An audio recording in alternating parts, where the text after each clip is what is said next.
The story of the Titanic is one of the most famous tragedies in history, but beyond the romance and Hollywood portrayals lies a series of fascinating and chilling facts that many people still don't know.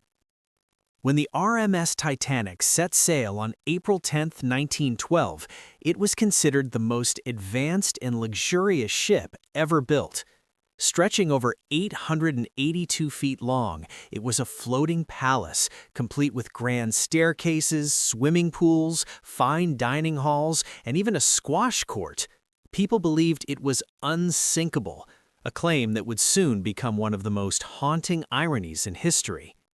But here's something surprising. Titanic was never officially called unsinkable by its builders. That idea was largely exaggerated by the media and public excitement. Still, the ship was designed with advanced safety features, including 16 watertight compartments. The belief was that even if several compartments flooded, the ship would remain afloat.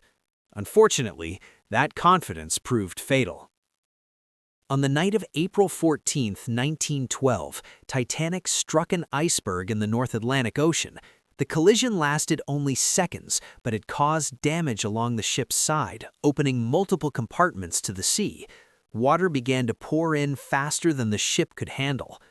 Another shocking fact is that the iceberg warnings were ignored or not treated with enough urgency.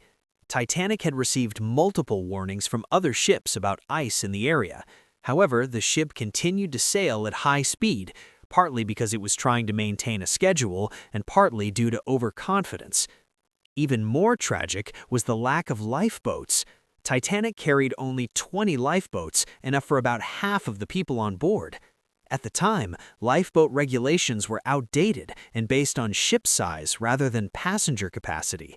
Many believed lifeboats were unnecessary because the ship itself was thought to be safe. When the evacuation began, things quickly turned chaotic.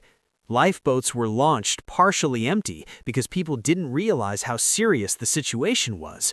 Some passengers even refused to board at first, believing the ship was safer than the small boats. Class division also played a heartbreaking role.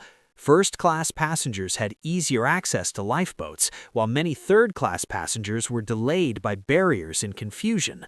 Although not all stories are as dramatic as portrayed in movies, it is true that survival rates were much higher among first-class passengers. In total, more than 1,500 people lost their lives in the disaster. The freezing waters of the Atlantic made survival nearly impossible for those who ended up in the sea. Hypothermia set in within minutes. Another lesser-known fact is that the ship didn't simply sink intact. As it went down, Titanic actually broke in two. The bow sank first, followed by the stern, which briefly rose into the air before plunging into the ocean. This detail was confirmed decades later when the wreck was discovered. Speaking of discovery, Titanic remained lost for over 70 years. It wasn't